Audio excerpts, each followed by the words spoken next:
Bonjour à tous et à toutes. Nous sommes ravis de vous retrouver pour ce temps fort sur l'orientation pour choisir votre parcours de master. Aujourd'hui n'a pas vocation à présenter du tout nos parcours de master, mais plutôt vous faire découvrir la multiplicité des métiers qui sont possibles quand on fait une licence LEA.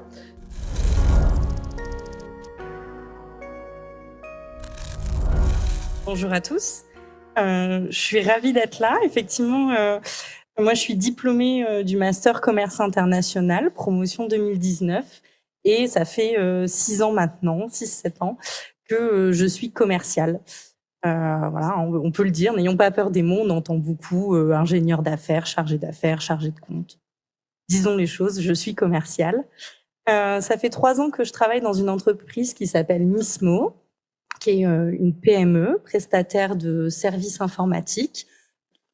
Donc, on va pouvoir délivrer de la vente de matériel pour les serveurs, les ordinateurs, distribuer des logiciels de comptabilité, de paye, de finance.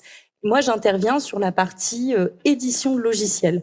Mismo est son propre éditeur. On a notre équipe de développement en interne. On développe une solution qui s'appelle Athénéo et mon rôle, c'est de commercialiser la solution Athénéo. Donc, juste pour vous donner une petite idée, Athénéo, c'est un ERP, c'est un logiciel qui va gérer toutes les interactions d'une entreprise, donc à la fois de la gestion commerciale, du CRM, pouvoir faire toute la gestion des ventes, des achats, des stocks, de la gestion de projet, et puis de la gestion de SAV, de contrats, de maintenance, de façon à ce qu'on ait un outil qui puisse équiper des PME qui délivrent aussi des services. Moi, j'interviens sur la France entière.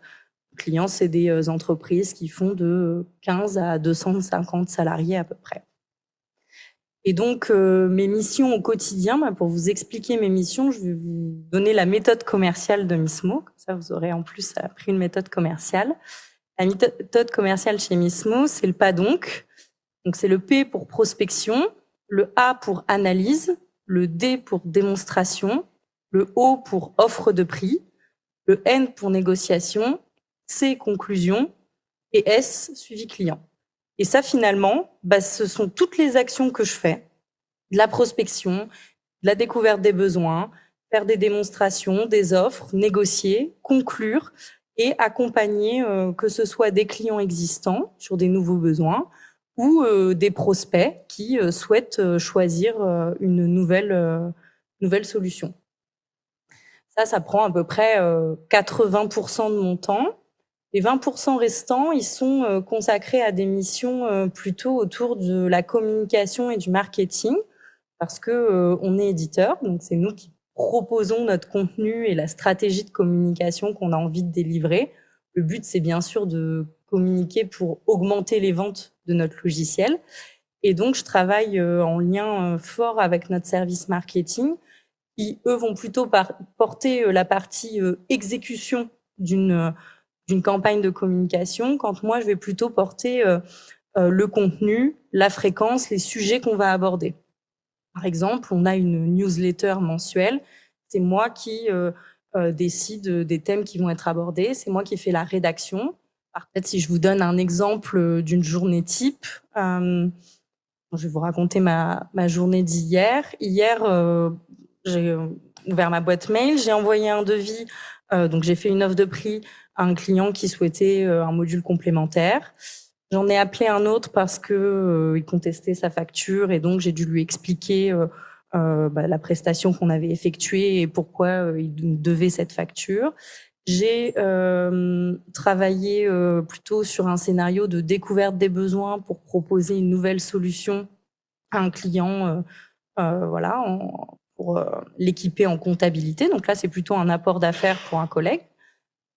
J'ai aussi eu un entretien avec un client existant qui m'a demandé quelles étaient les possibilités de personnalisation de notre logiciel. Là, du coup, j'étais accompagnée plutôt de quelqu'un de technique pour réfléchir ensemble sur est-ce que c'est faisable, à quel prix, que moi j'ai tous les éléments pour construire une offre finalement. Et puis, on a une grosse actualité marketing en ce moment. Donc, sur ma fin de journée, j'ai plutôt travaillé sur la partie marketing pour venir lire le contenu de notre site internet qu'on est en train de mettre à jour pour faire la promotion de la solution.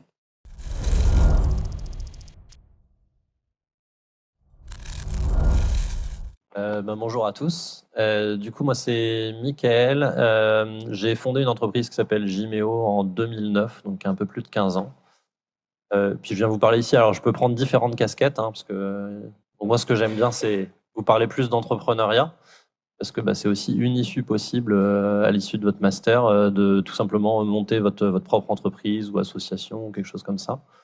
Je peux également vous parler de la partie pas plus salarié, parce qu'en fait, chez Jimeo, on fait des services dans le numérique autour de l'univers du pneumatique. Alors, je suis pas du tout passionné de pneus, c'est juste par opportunité, parce que moi, c'est la partie business qui m'intéresse. Mais du coup, c'est un service qu'on fait à l'international. On travaille dans à peu près 26 pays. Donc, on a d'un côté des comparateurs de prix de pneus qui s'adressent à des particuliers, donc principalement dans toute l'Europe de l'Ouest, Europe de l'Est, un petit peu d'Amérique du Nord. Et puis après, on a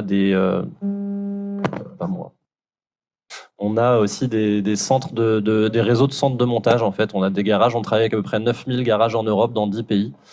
Et du coup, on fournit des solutions pour les gens qui vendent des pneus en ligne et qui veulent donner des possibilités à leurs clients de faire monter leurs pneus. Et on leur fournit ça avec des réseaux de garages, un peu comme quand vous commandez sur Amazon et que vous avez des relais colis à proximité de chez vous. On fait la même chose, mais dans le pneu. Alors, donc, c'est des tâches à la fois de commerce. Donc, on est en relation avec pas mal de clients. Je pense qu'au moins la moitié de nos clients sont internationaux. Donc, on travaille avec des gens en Espagne, en Allemagne, en Angleterre, aux États-Unis, en Italie, enfin un peu partout, en Suisse, en Pologne. Et voilà. Donc, chez nous, c'est des métiers de commerce, d'appeler des clients, de répondre, de marketing. On fait des campagnes. Ça nous arrive de faire des salons, donc ça peut être à l'étranger, de rencontrer, pareil, hein, des clients dans différentes langues, etc. Et puis après, sinon, on fait un peu peut-être on va dire plus de l'intrapreneuriat. Le but, c'est comme c'est une petite structure, on essaie d'écouter nos clients et d'évoluer, de faire des nouveaux produits, nouveaux services. Pourquoi pas des nouvelles sociétés aussi. Moi, j'ai eu plusieurs expériences de création de start-up et c'est vraiment quelque chose qui est important pour moi, monter des business. Je sais que dans les années à venir, il y aura d'autres sociétés à se monter. Et peu importe le secteur, on s'en fiche, hein. Ce qui compte, c'est d'identifier le problème. À partir de là, on peut trouver des solutions et puis le reste, ça découle de là. Quelles sont les compétences qui sont nécessaires et quelles seront leurs activités principales?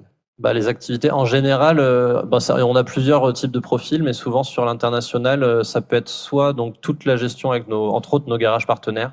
Donc là, les fameux 9000 garages avec qui on dialogue. Donc là, on doit avoir à peu près 7 langues.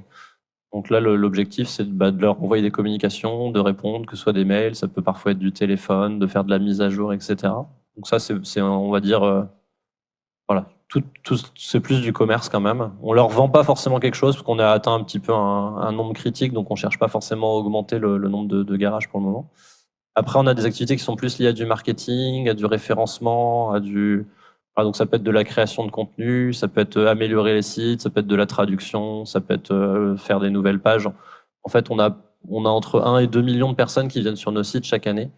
Donc forcément, on a un objectif de faire croître le nombre d'utilisateurs. Donc ça va être principalement des stratégies de contenu, mais ça peut être aussi de la création, ça peut être étudier les transformations des pages et se dire tiens, comment je fais en sorte de mieux répondre à l'utilisateur.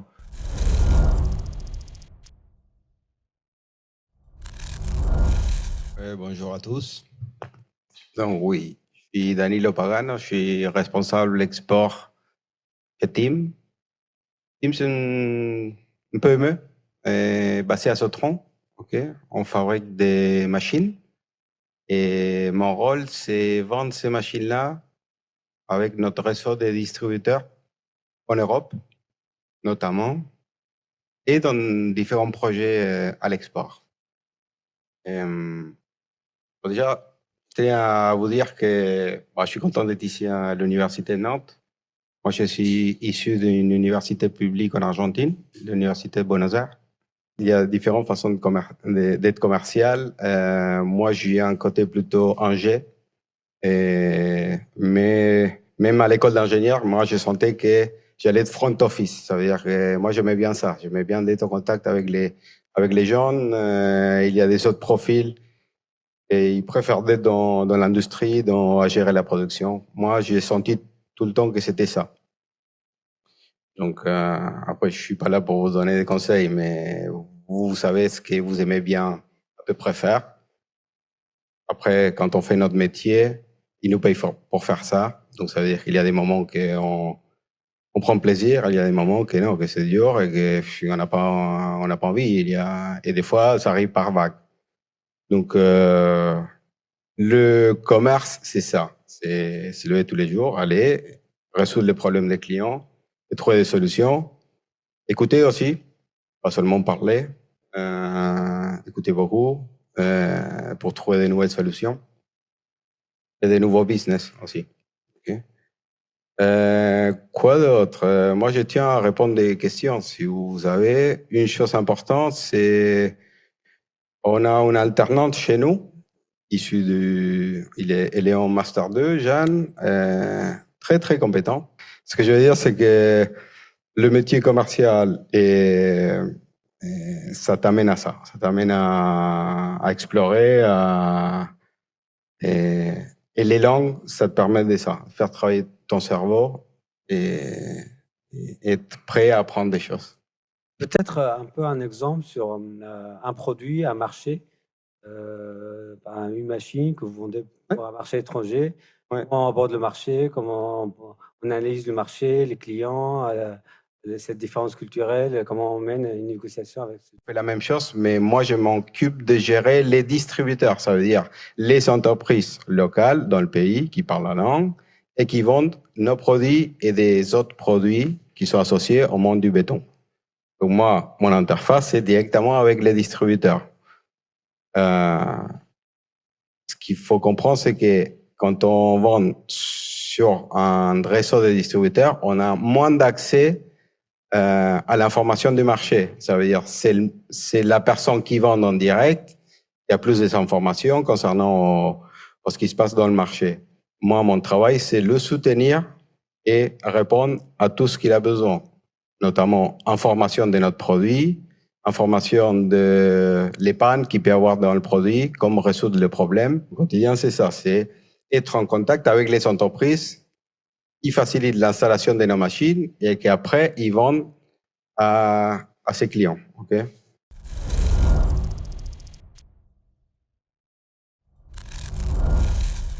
Moi, je m'attendais pas forcément à être commerciale. Je savais que je voulais un métier de contact, je voulais un métier qui bouge. Ça, pour bouger, le commerce, ça bouge. C'est un peu ascenseur émotionnel, avec tout le côté positif que ça peut avoir aussi parce que il y a de l'action, ça va très vite, on n'a pas le temps de s'ennuyer, on va toujours sur des nouveaux sujets.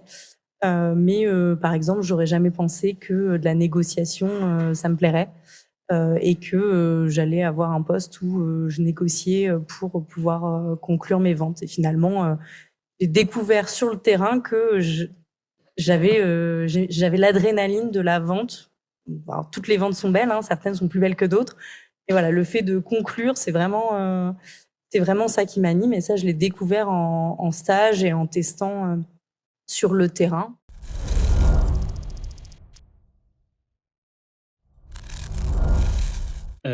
Bonjour, vous avez parlé que vous aviez des alternants, des stagiaires. C'est quoi l'intérêt pour vous de prendre des stagiaires, des alternants? C'est une question très intéressante. En fait, il faut comprendre que quand on prend des alternances dans les entreprises, en fait, c'est un partage.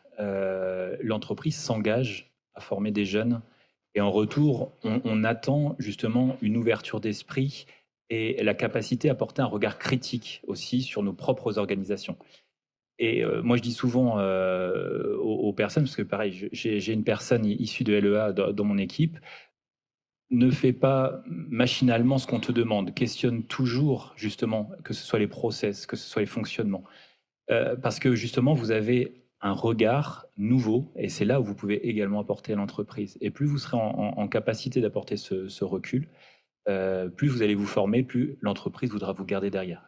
L'entreprise investit. Un contrat, c'est un investissement avant tout. Et donc, il y a vraiment la possibilité de transformer sur du gagnant-gagnant.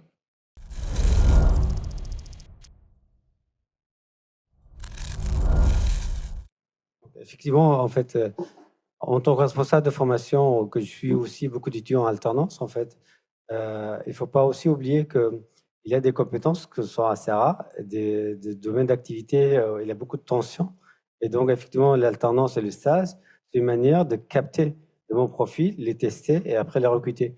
Et si on regarde les étudiants que moi j'ai suivis en alternance ou même au stage, la plupart sont recrutés après leur formation.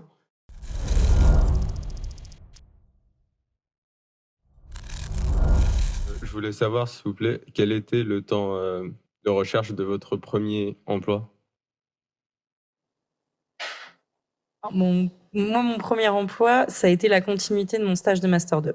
Donc, j'ai pas du tout cherché. Après, j'ai changé plusieurs fois d'entreprise. J'ai jamais été au chômage. J'ai toujours trouvé une entreprise qui cherchait à accueillir une commerciale. C'est un métier où il y a quand même beaucoup d'opportunités. Le marché bouge vite. Les entreprises ont toujours besoin de quelqu'un pour vendre. Donc, ou pour développer un nouveau marché. Voilà, je suis assez positive sur ce sujet-là. En tant que commercial, pour moi, on trouve facilement un emploi.